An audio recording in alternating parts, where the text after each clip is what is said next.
Good morning, everyone. We have two prominent keynote speakers today in this plenary.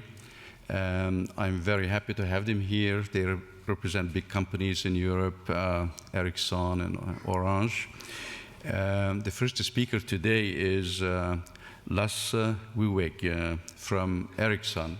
He's Director of Government and Industry Relations in the company. He started, throughout his career, he's been in the field of telecommunications. He started his career in 1973 at Ericsson. And after working a number of years at Ericsson, he moved in 1986. He took up a position at the Frequency Management Department of the Swedish Telecommunications Authority. And he worked there for like 8 years, and in 1994 he took a new position with the Swedish Defense Materiel Administration on frequency management for the Swedish Defense Forces. And since 1997 he's back to Ericsson, where his responsibility is to address the international policies and radio regulatory and spectrum domains for the entire Ericsson group. He's located in Stockholm, Sweden. So I'm very happy to invite now Lasse Wieweg for his keynote. Please give him a warm welcome.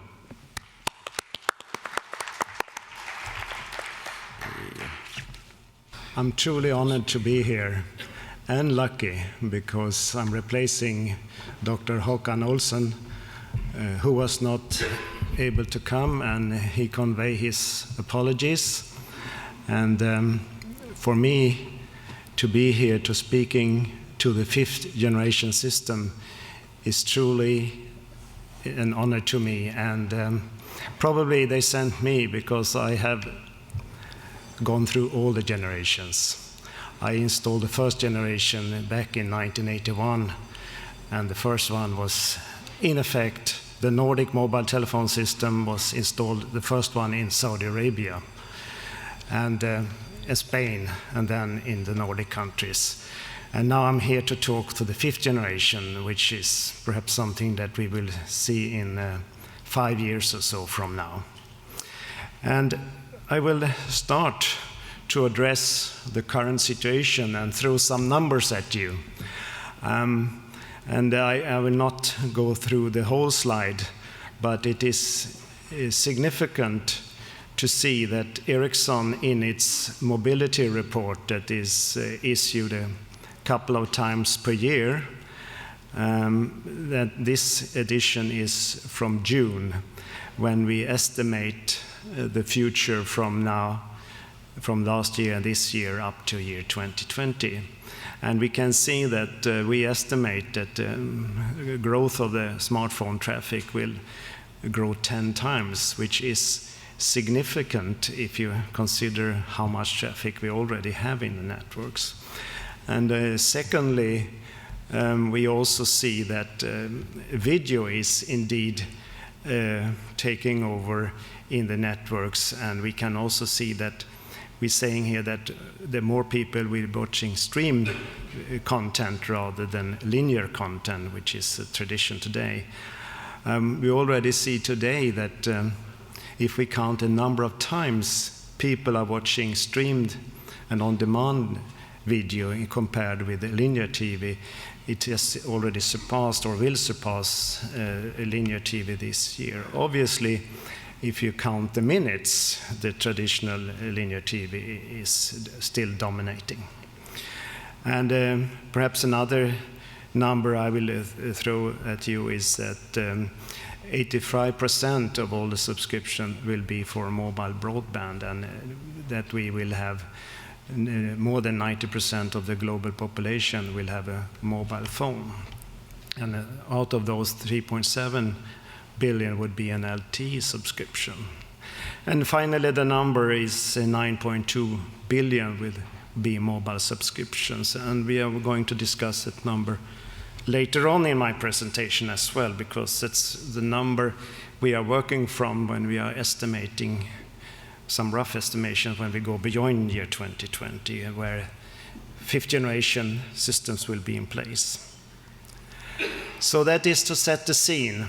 And you are the fine technology and research people, and what you have before you is a bureaucrat within Ericsson. And what I'm doing is to address the spectrum issues. That is my main subject, so to say. And I can say that I have been less than successful over my years trying to harmonize the global spectrum. The first year was when we moved into the digital era. It was when the spectrum was identified back in 1992. And since we have been trying to harmonize the spectrum on a global basis. And we can see that if you're looking at the spectrum that has been allocated and identified in North America, it's one set of spectrum bands, and then we having Latin America, Europe, Middle East, Africa, we having Japan, that is often a special case, and then Asia Pacific region.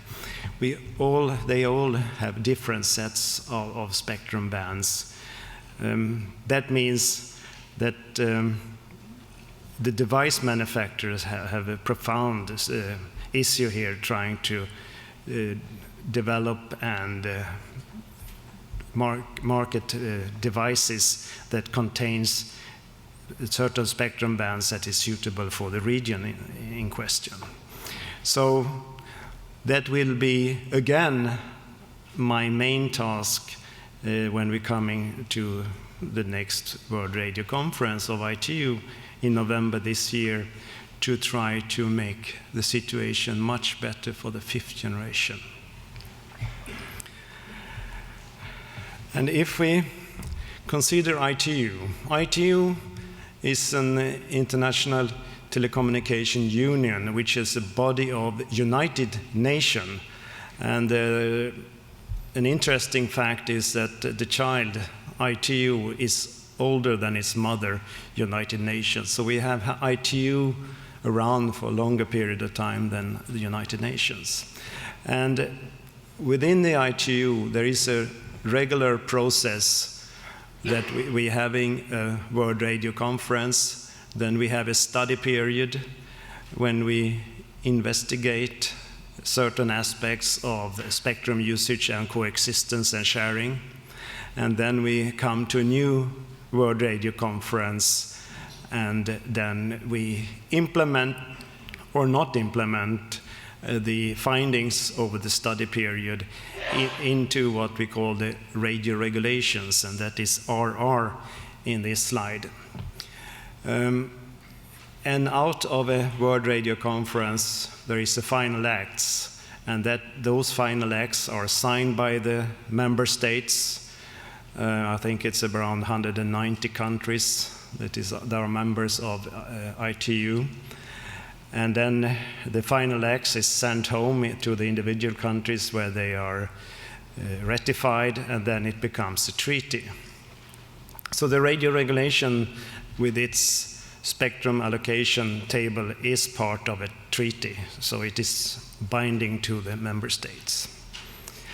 The process you see before you on this view graph describes the process between the previous World Radio Conference in year 2012. And it was decided at that conference to study the possibility to allocate more spectrum to the mobile service and identification to IMT, which is basically what we call the fourth generation system.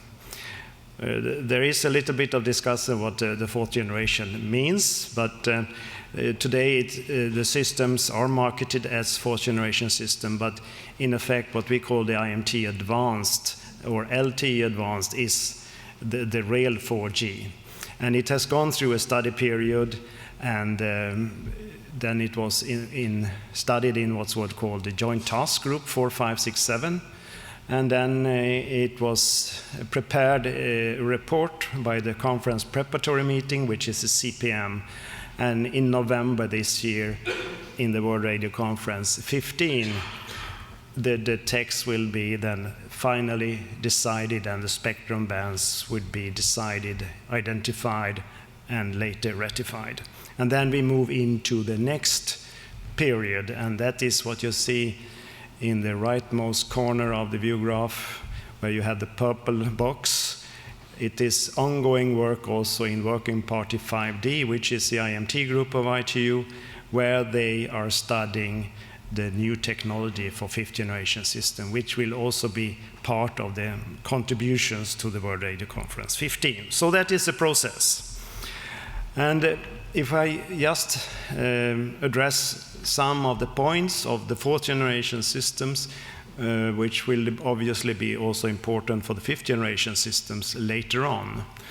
And that is that we are studying the spectrum bands below 6 gigahertz and are trying to find a particular amount of spectrum there. And I must say, for the mobile broadband consumers of the world, it doesn't look very convincing right now, because we wanting to have around a spectrum amount of, let's say, 1400 megahertz up to 1900 or 2000 megahertz of spectrum in total for the mobile broadband industry. So we are afraid that might be a discrepancy, a strong or a large discrepancy at the outcome of World Radio Conference 15 to what we really need. And that is a discrepancy that also will be underpinned on if there will be delays of fifth generation systems. But we are still working on it, and our hopes is that the decision at the World Radio Conference 15 might be better than it looks today. So that is a little bit of a warning to the industry.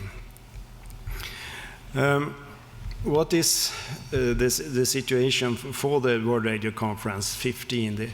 It's so that we have a special agenda item at this World Radio Conference, and it's agenda item 10, where we are addressing the agenda of the next one, which was already prepared in 2012 under Resolution 808.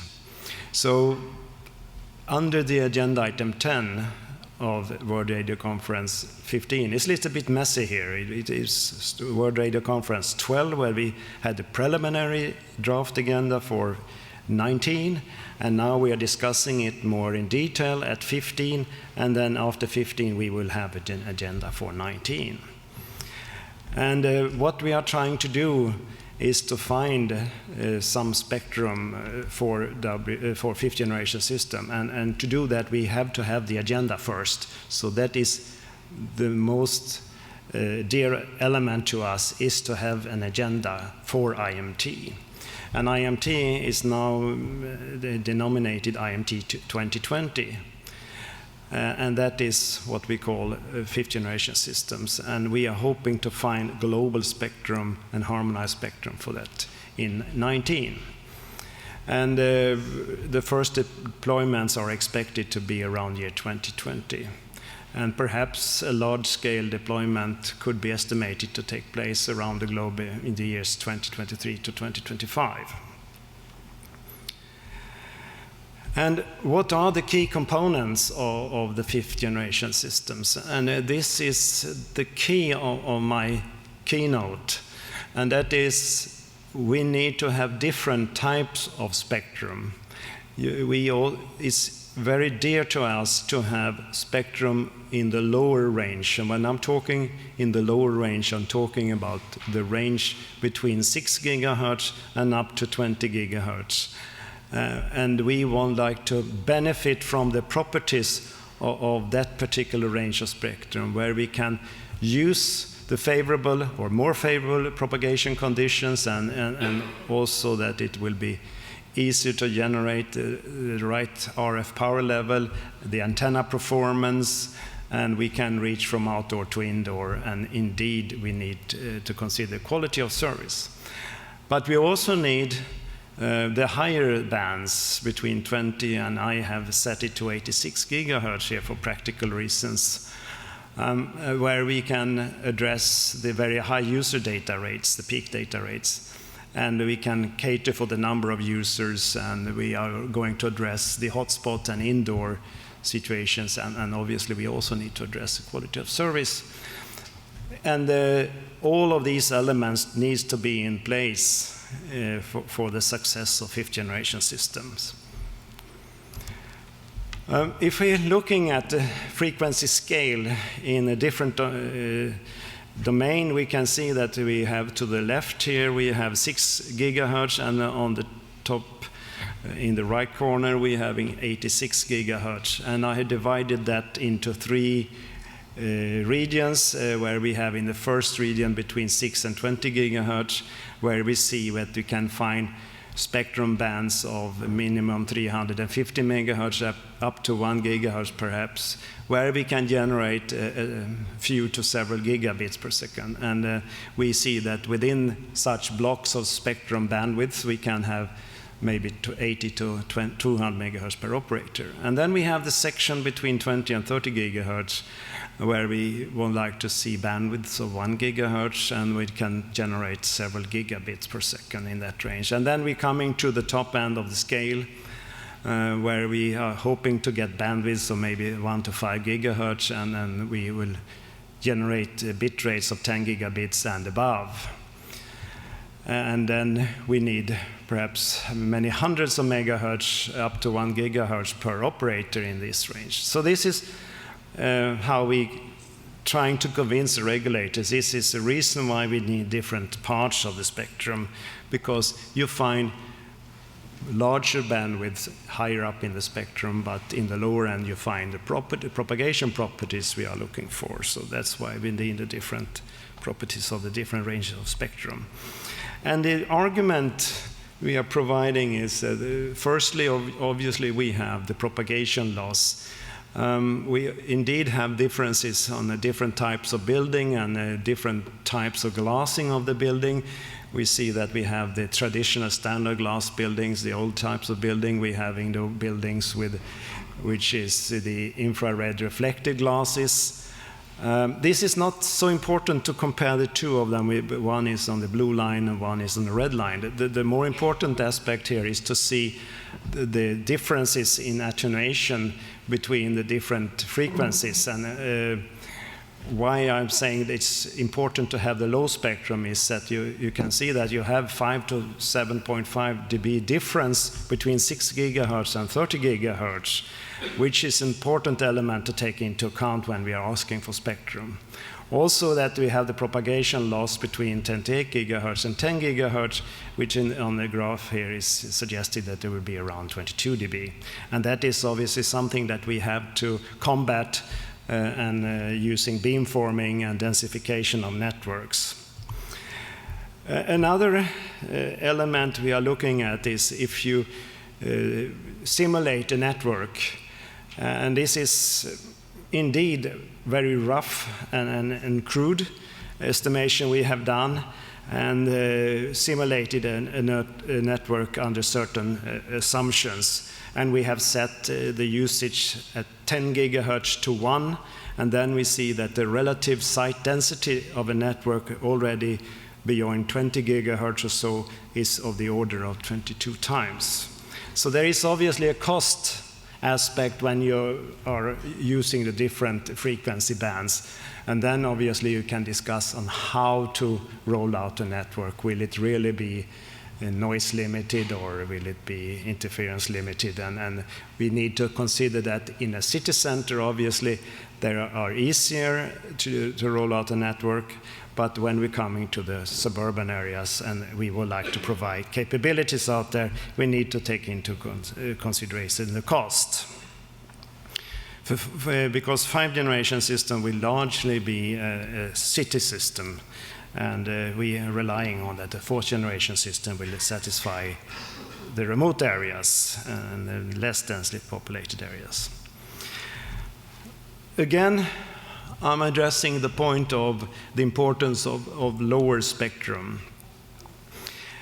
In this view graph, you see to the left is our estimation what happens with the antenna gain.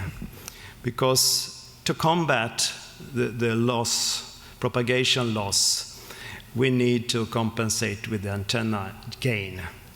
And what happens when you are narrowing the beam to compensate for gain, you increase obviously the gain and you compensate for the loss. And you can do that to a certain point.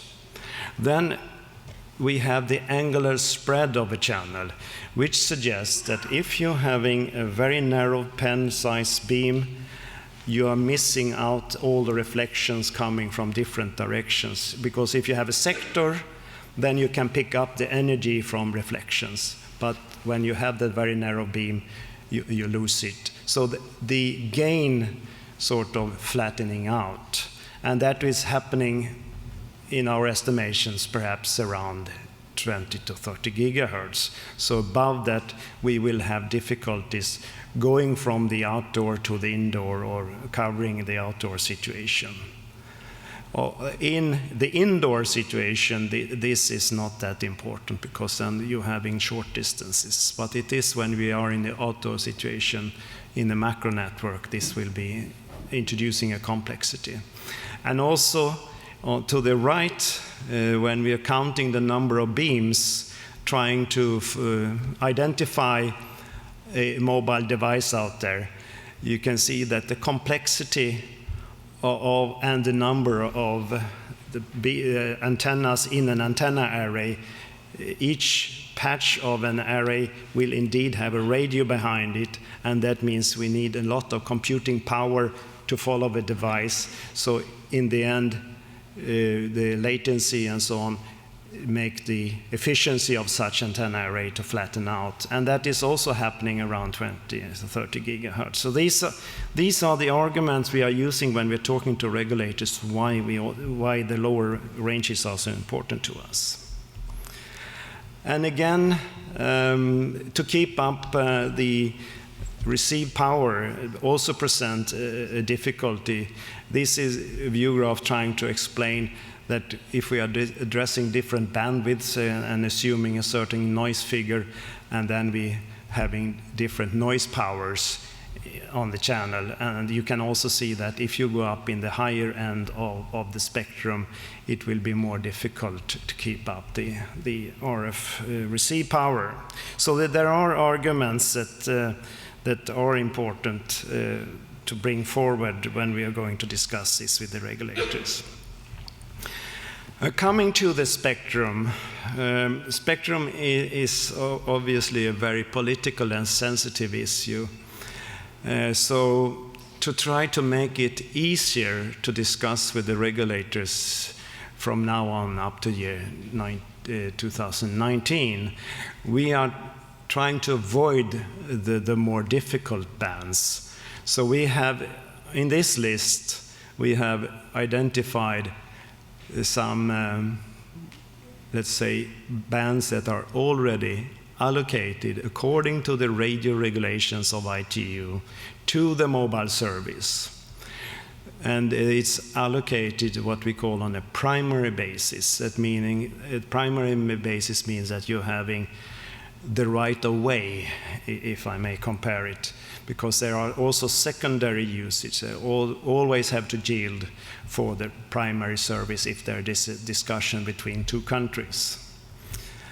So we have gone through the whole list from around 6 gigahertz up to 86 gigahertz, where we see where we have all the mobile bands. If you present this list to a regulator, they would tell you to go home and do your homework and come back with a better list. And what's wrong with this list is they say it's too many bands. And obviously they are right. But at this moment, we don't want to lose an opportunity. So that's why we are presenting this amount of spectrum. And we know that it will be cut down. And it will be cut down drastically. We have seen that some countries have already come out with their views on the spectrum, and that is for us somewhat worrying, as we have seen that we had Ofcom, the UK Ofcom, that came out with a list basically only addressing spectrum above 31 gigahertz. And that is where the satellite community want to have us. They want us to push up in spectrum. We want to be in the lower end of the spectrum as well. So it will be a fight. We're having a different arrangement or spectrum bands being suggested by different countries. So if you look at the list today, it is very, very fragmented. So this is what the industry will be carrying forward to the discussions in the future. And we will see how it will look like in November this year. And finally, and to conclude, I would like to say that when it comes to the 5th generation spectrum, and if I would conclude, I would say it looks good. It looks good in the sense that we can expect that we will have an agenda item at World Radio Conference 19 to get spectrum eventually, hopefully. And that means it will also look good for the mobile broadband consumers. However, there are some clouds in the sky. And one is that, as I already mentioned, that some administrations are suggesting to only use the millimetric waves. And millimetric waves is a spectrum above 30 gigahertz. Below 30 gigahertz, it's a centimetric waves. So we want the regulators to focus also on the centimetric waves. And that is to do with the early deployments of 5th generation systems, because you can't expect from year 2020, 5 years from now, that we would have 5G installed in all or most buildings in Paris, for example. I have not counted the number of buildings. So we need, from the start, I don't know when it will be rolled out here in France, but let's say that realistically it will take a few years after 2020. The first phase of 5th generation system would always most likely be to cover from outdoor to indoor. And that means we need a low spectrum from start. Later on, when the industry have done more research and we know how to combat some of the elements that I have addressed earlier, and we can also take care of the physical and technical challenges, then we can take into account also the millimetric ranges and start to install more and more indoor in buildings, and then it's fine with the millimetric, and we can having the large capacities which are indeed needed in offices. So by pleading to you, please fight also for the centimetric waves while we continue obviously also to go for the millimetric. I would like to thank you very much.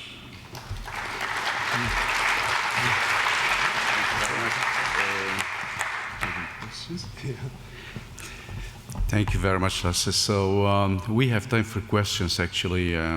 Please don't hesitate. So any questions? Oh, here? Do we have students there with a microphone? We have, please come to the front with a microphone. Here? Yeah. Okay. Thank you very much for a very interesting talk. Concerning the spectrum between 6 and 30, you have shown plenty of bands or plenty of pieces of this spectrum allocated in primary mode to mobile. How much cutting will you expect? I mean, how much spectrum will remain in your view after this cutting you announced in that particular band in centimeter? Remain for other usage? No, for mobile. We are going for 10% of the spectrum between 6 and 20. We are going for 10% between 20 and 30. And we are going for maybe 12, 13, 14% of the spectrum between 30 and 86. And the rest is for other usage. More questions?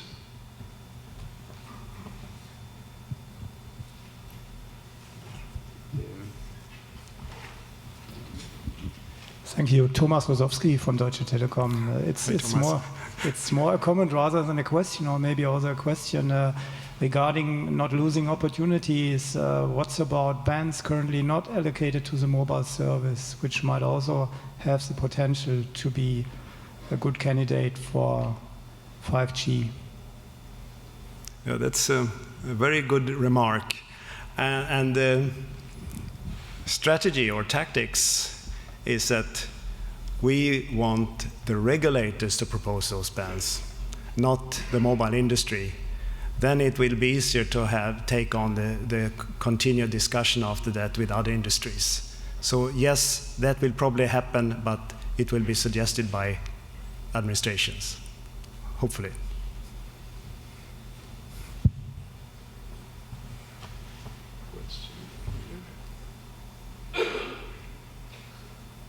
Can we bring the mic?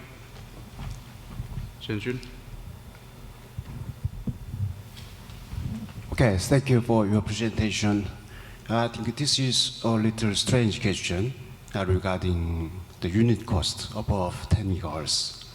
How do you expect the unit cost above 10 gigahertz, for example, per 1 megahertz? Just your expectation. I'd like to know that. I think you need to turn that question to the device manufacturers. We do base stations. Yeah, for example, compared to the cellular bands, just 10% or something like that.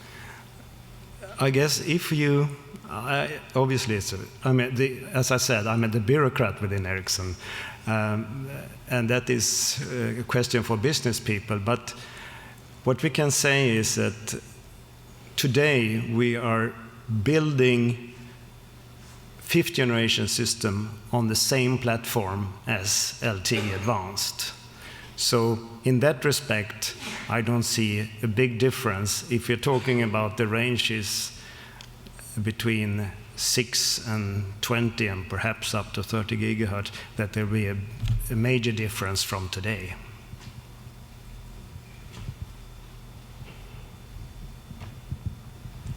Any other questions? Oh, yeah, Jean-Jun? Here, or, yeah. Yeah, thank you, Bernard Barani from the European Commission. At this moment in time, if I understand well, the ECPs, the European Common Proposals, are being prepared by the CPT in the run-up to the WRC 15 conference. Can you tell us what is the status of the ECPs regarding the frequency bands above, or let's say above 6 gigahertz? I mean, is there already a pre-identified choice, or everything is wide open, or is there only a selection of principles? It seems there are various options to identify the potential candidate bands that could be discussed in WRC 15. We have had contributions from the UK, we have had contributions from Finland, we have had contributions from Sweden, and they are quite diverting, with Finland as the most advanced one saying, let us address all the spectrum. Sweden said, let us identify most of the spectrum, and the UK said, spectrum above 31 gigahertz. And now CPT, they have established a correspondence group who is going to address a possible ECP with a resolution text. And in the resolution text, there are considerings and resolves that needs to be addressed. And the problem, the key of the problem, the heart of the very problem is how to define the text of the agenda item for the next World Radio Conference. And we have not come to that point in Europe yet, and we are in the process. And the target for finalizing this work is September, I understand. Is it correct? Yes, when you have the final CPG meeting, Conference Preparatory Group of CPT, yes.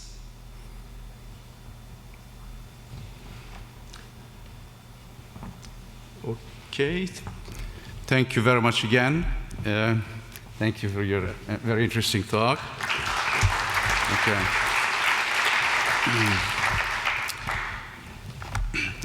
And now we will move to the second keynote of the day. The keynote is entitled Providing a Unique User Experience Thanks to 5G. It will be given by Alain Malo-Berty, who's Senior Vice President of Networks at Orange Labs Networks. Alain Malo-Berty graduated from École Polytechnique in 1977. He also had his engineering degree from EuCNC in Paris, the following in 1979. And the same year he joined France Telecom. Since 1983, he has been involved in studies and development of digital cellular networks. Essentially, he was chairman of the technical committee SMG2 of the ETSI, and this was about the definition of the radio aspect of the GSM system. He did this work from 1985 to 1999, and he was director of technical development at the France Telecom mobile network from 1994 to the year 2003. And that year he became, at the corporate level of the Orange Group,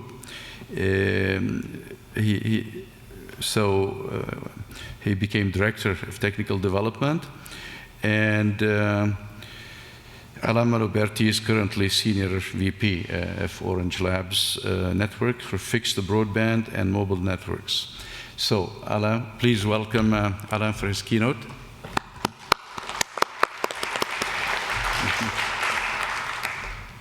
Thank you. So, good morning, ladies and gentlemen. It is really a pleasure for me to speak in this edition of the European Conference on Networks and Communication.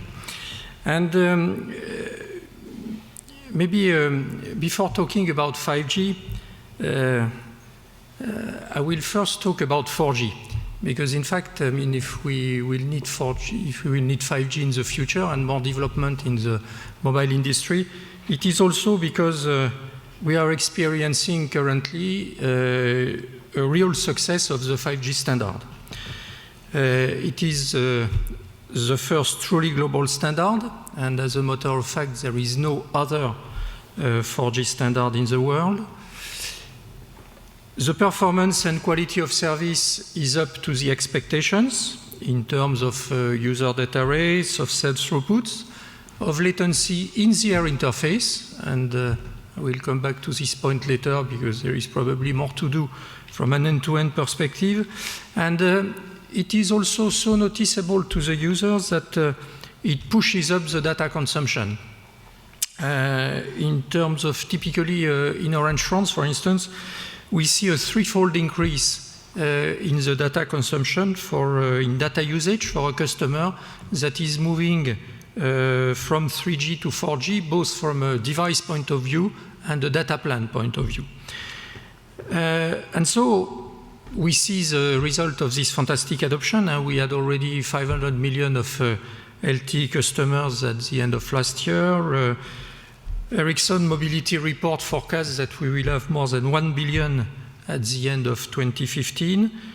This is far above what has been witnessed when 3G was introduced, and we see this in the graph on this slide. And indeed, in fact, after mid-2014, the 4G net adds in the world were already above the 3G net adds. So we have a huge success, and we see that if we have a good system with a good value proposition for the customers are using the system more and more and are wanting more. So of course, we are all proud of this success, but of course also we can say that this is not sufficient and that we have to achieve more.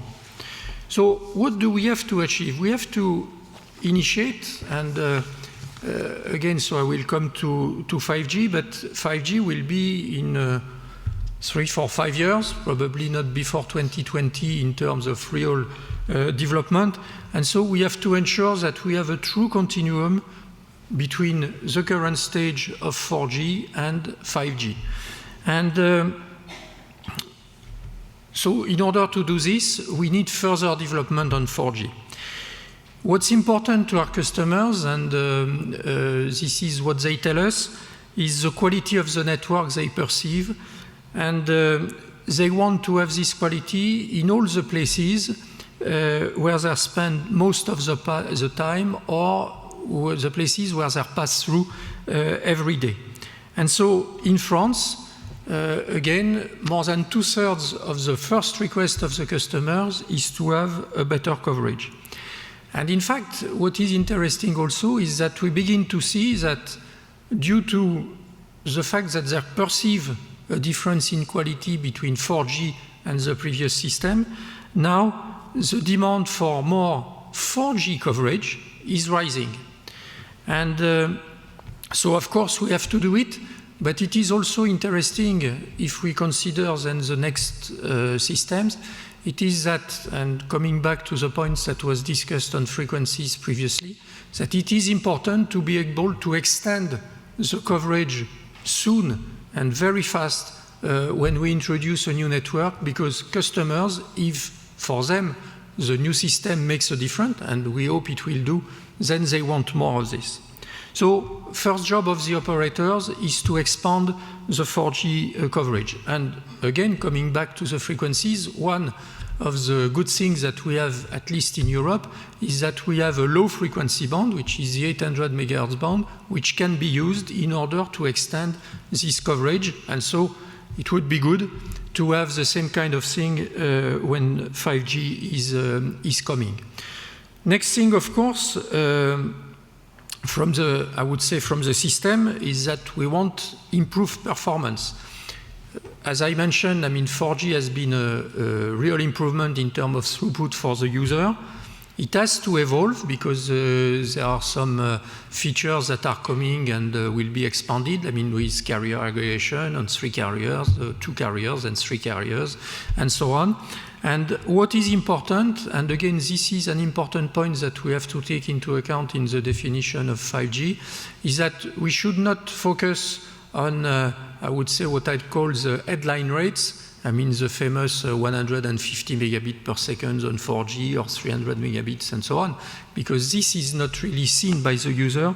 But what is important is to focus on the average throughput, in fact, that is available to the user. And this is what we have to do on 4G, and this will be also one of the key points on 5G.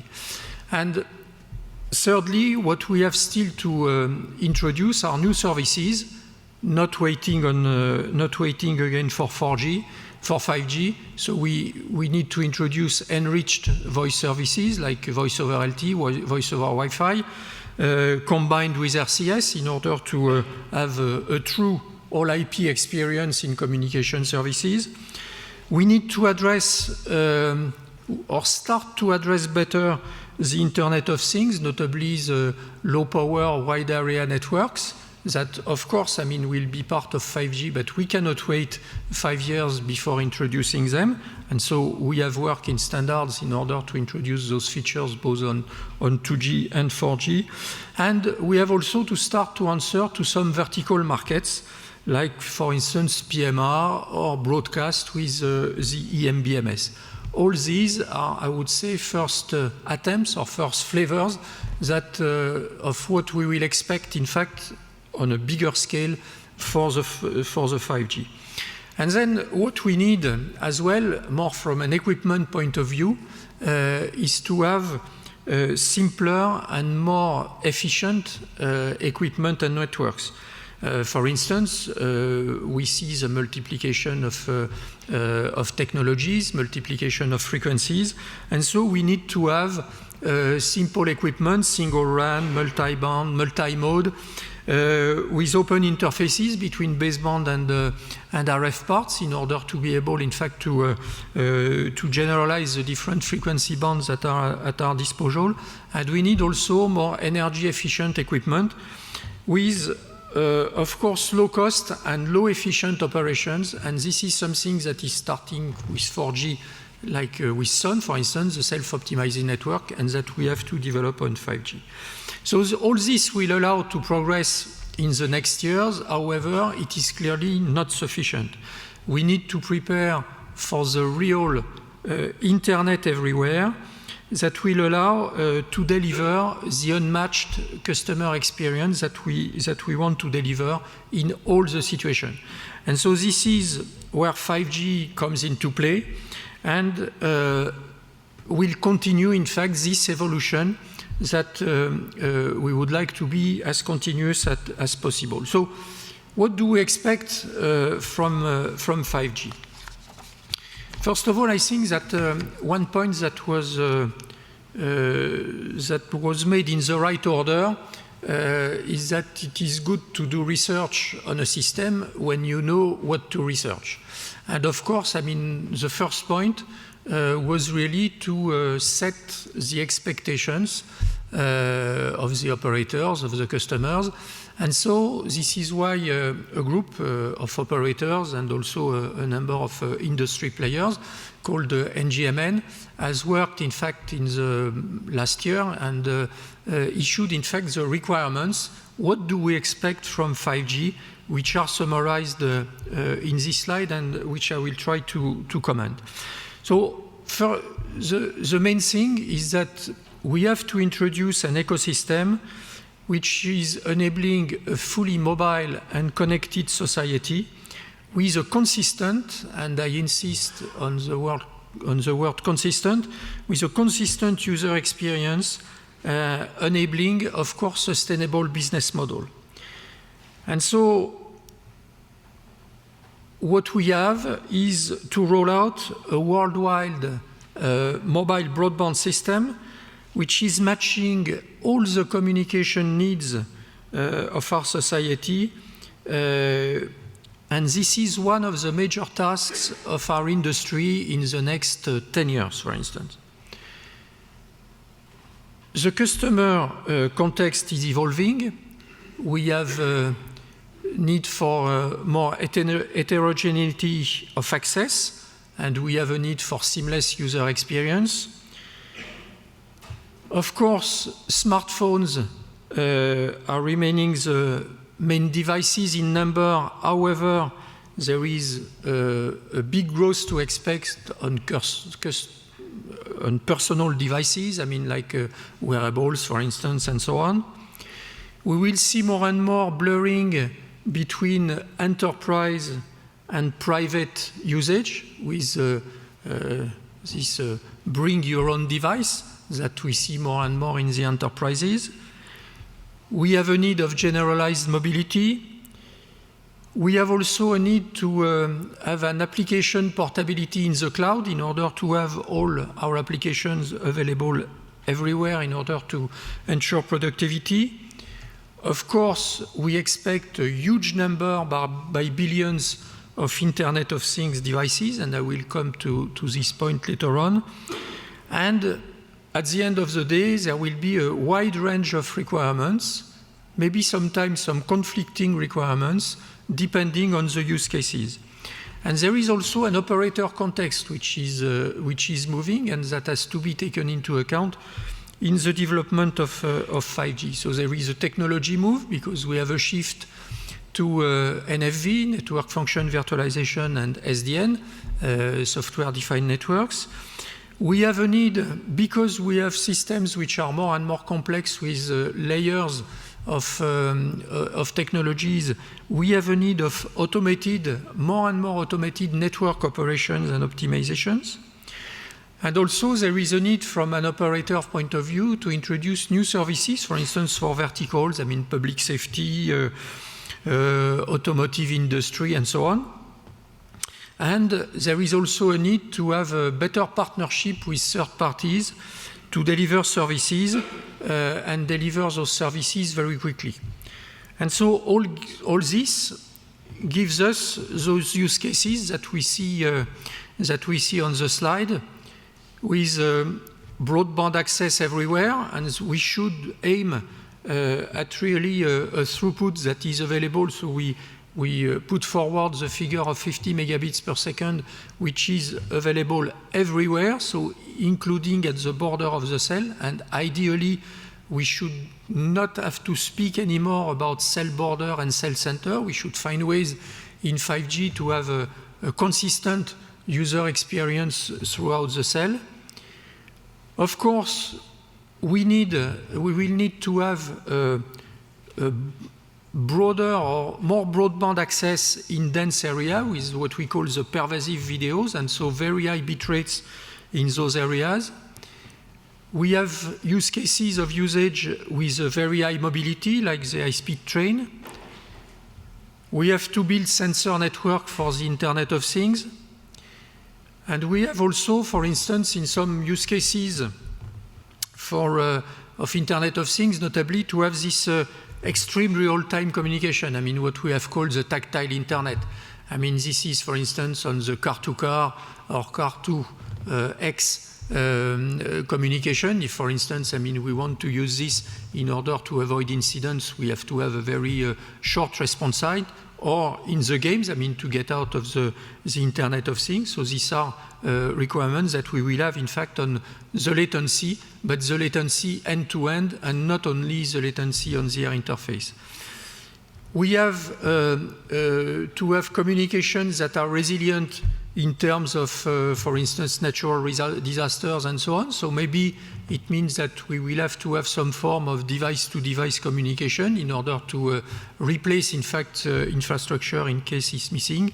Of course, I mean, ultra-reliable communication, for instance, for EL services, and broadcast-like services, something that we have already from a technical point of view on 4G, but has to be developed. And of course, from the network, what I have already mentioned is high energy efficiency and the high operation efficiency. And so this calls for a 5G which has to be successful if it provides, in fact, value to all the customers and for all those use cases. So it has to be available anywhere, anytime. It has to provide a consistent experience. It has to cater for multiple devices and multiple interfaces. It has to work across transparently across access technologies. It has to deliver also for the customer a personalized context. And it has, of course, to be highly reliable and real-time. So if we take some examples now, what does this mean? So first of all, in terms of customer experience, again, I mean, the key word here is consistent. It has to provide a consistent customer experience in all situations of the daily life. So across all the coverage, and again, ideally, there should be no more sellage, and maybe, I mean, by some cooperation between different accesses or cooperation between cells.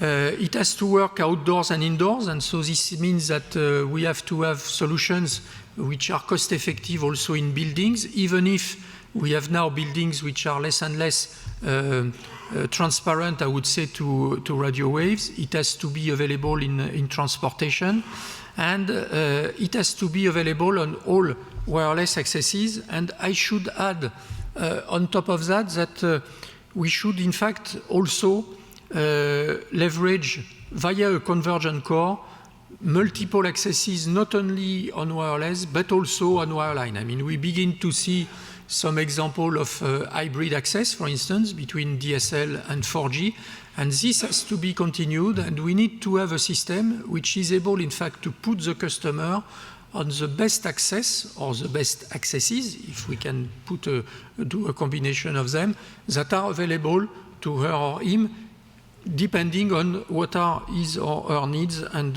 what are the services that this customer want to use. And of course, I mean, homogeneous and and consistent does not mean equal.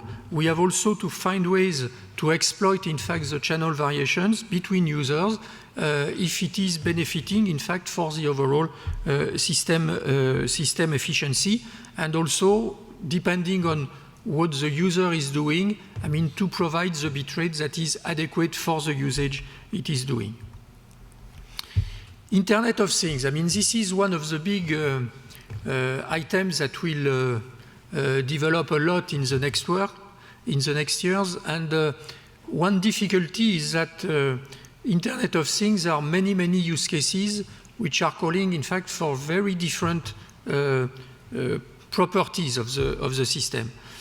One point is what we have on the first line is what we have already with the acronym of low power and wide area and low power is all the world of sensors, wearables, smart cities, smart building, and so on, where we need to have massive low cost, we need to have long range, we need to have low power, and this, of course, we will go to the next step with 5G in order to accommodate a huge number of those devices. But at the same time, we need also to accommodate some usage at the other extreme, with a lot of broadband, for instance, for telesurveillance. And we have also to have very high reliability and very low latency for some applications. I mean, robots, for instance, for automation in factories, remote objects manipulation, and so on, where we need, in fact, those properties. I have mentioned already the vehicle to X, vehicle to vehicle, or vehicle to road for the road safety, traffic efficiency, and so on. And so it means that the 5G should be able, in fact, to provide in an efficient way all those contradictory requirements that are coming, in fact, from the different use cases. And one point which is important is that 5G should not be only, is not another radio interface only, because we have a wide variety of requirements, and so this is calling for a flexible infrastructure which is able, in fact, to manage different interfaces, radio and possibly also fixed interfaces. And we need, as I mentioned before, to mitigate, in fact, contradictory or conflicting needs. New system with a significant performance increase, but at the same time, I mean, something which is in the continuity and enlarging, in fact, the evolution of 4G. We have to deliver very high data rate services, serve very crowded areas, but we have also at the same time to be able to deliver service in a very low populated area with very low RPU, and also for a massive Internet of Things. And we need to have something which is very open, multi-access, evolutive, future-proof, but at the same time, something which is very secure and simple to use for our customers. So it means that all the difficulty will be, in fact, to anticipate the need of the customer, to put the customer on the proper interface depending on the need. And of course, 5G will have to be built, in fact, on the most advanced concept, but with always a view to optimize end-to-end. Again, if I take the example of latency I mentioned regarding 4G, we had a very big improvement of the latency on the radio interface, which is now going back lower to low levels, like some milliseconds. However, from an end-to-end perspective, as the core network has evolved very little, in fact, we are now dimensioned, I would say, by the latencies that we have in the core network, and we are at several tens of milliseconds. So we have, because we have use cases of very low latency, to take this, in fact, really end-to-end in order to make a real difference with respect with what we have. And we will have to leverage on the virtualized network function, as I mentioned before. We will have to leverage on a multi-access core network, and we will have to leverage on what we call a global operating system, which will be able, in fact, to control via SDN, via optimization, via SON, and so on, all those parts of the network in order to provide agility, in order to provide TCO reduction, and in order to provide openness. For instance, I mean, we should have the capability to dynamically modify the access devices and network configuration as a function of the requested applications. We will have a convergence of the telco and the IT world. I mean, this has to be taken into account in the design of the system. And as I mentioned, I mean, the management and the control plane will evolve into what we call this global operating system in charge of managing the overall infrastructure.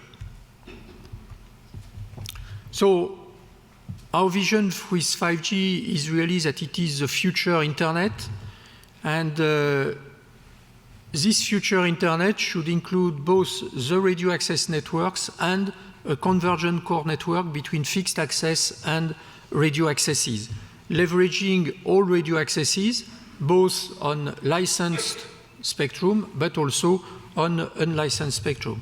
So we need to have significant enhancements from our point of view, respective to 4G on user experience, network performance and operation, and enabling of the new service, with the really top requirements of a consistent user experience. Again, I insist on this word, consistent, low power consumption and cost efficiency and flexibility.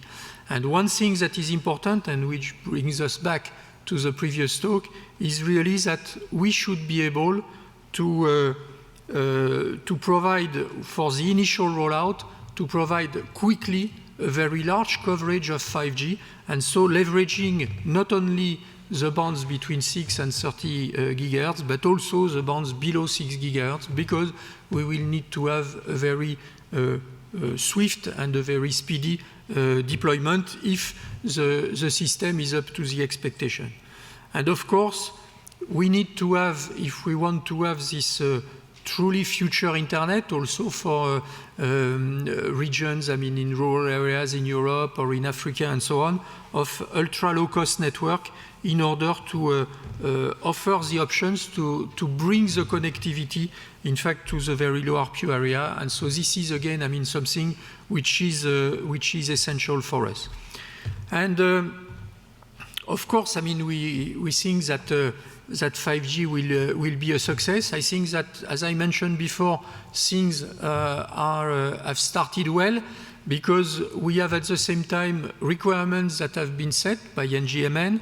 There is work which is starting in 3GPP, and the standard work will start next year, but also, even more importantly, there is research work which has already started, which has been also coordinated by some political bodies. I mean, like the 5G PPP, for instance, with the European Commission. There are many more actions on the research side, and so this will enable to do this research until something like 2016 or 2017, in order to have standards really working in 2016 and 2017, and to have the first trials around 2018, 2019, 2020, in order to start the deployment after 2020, with a smooth evolution again between the evolutions of 4G that are still in front of us and the coming of 5G that we will expect for the next decade. So with this, I conclude my talk, and thank you very much. Thank you very much, Alain. Thank you very much, Alain. So, do we have any questions?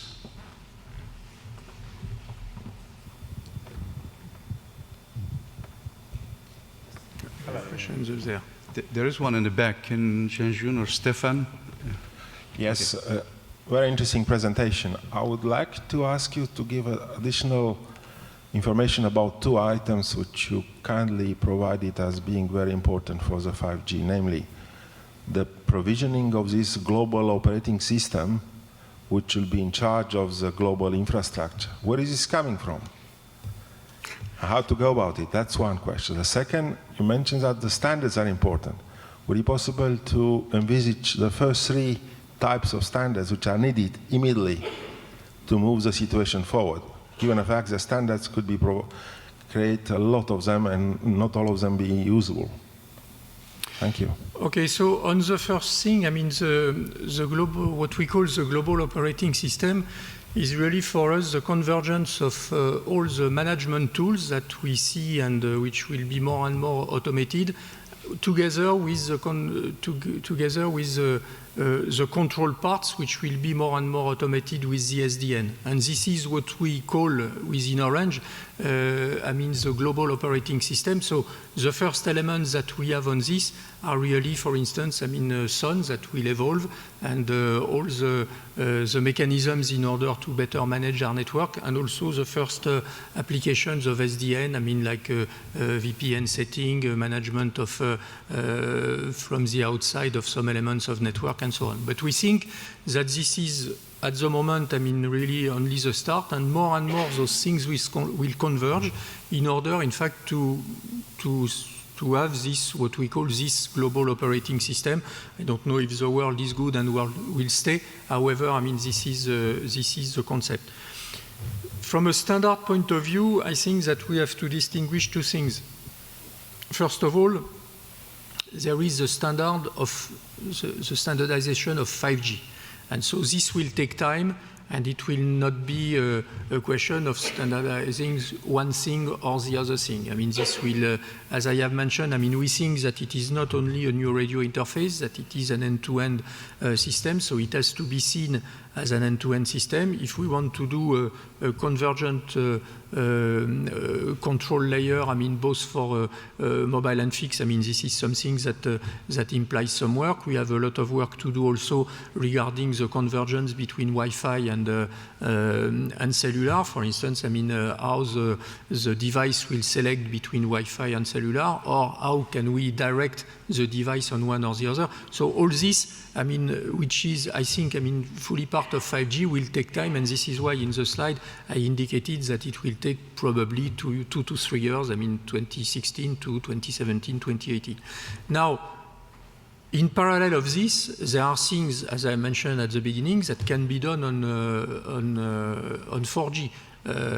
For instance, I mean, the point of low power, wide area Internet of Things. There is a discussion currently in a group of 3GPP this week in order to introduce, in fact, new features on 2G in order to provide the function, and there will be in 3GPP other discussions in order to introduce the same kinds of feature on 4G. And so those are quick wins that are not 5G, that are evolution of 4G and evolution of the cellular, but will, in fact, help us to wait, in fact, and to evolve our system before, in fact, 5G is coming. And of course, I mean, 5G will encompass all those points.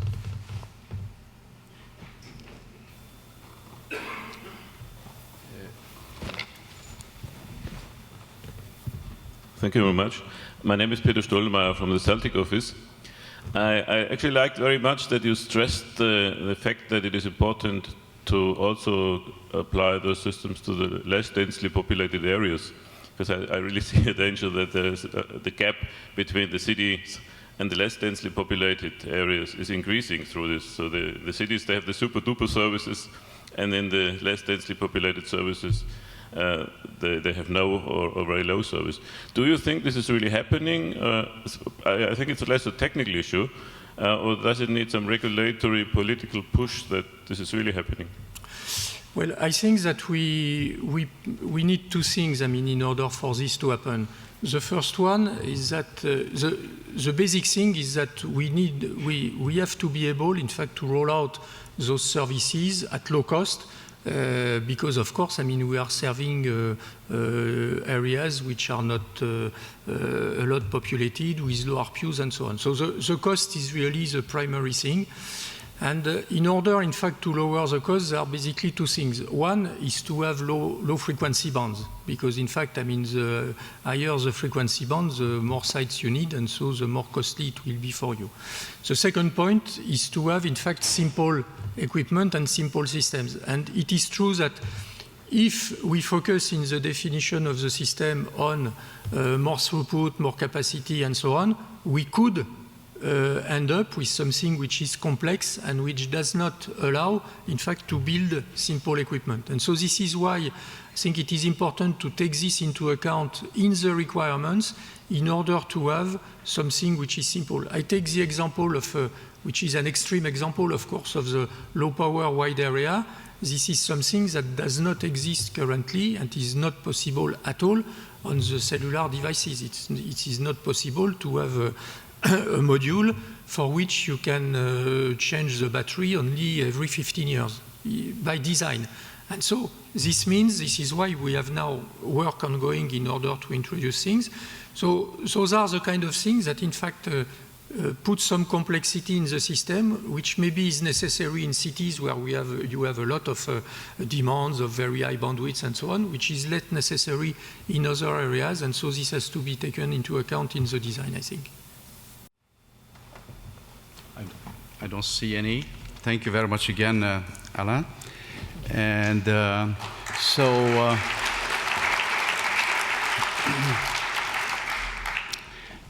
as a token of appreciation of their keynotes, I would like to hand a small souvenir to both keynote speakers on behalf of the organizing committee.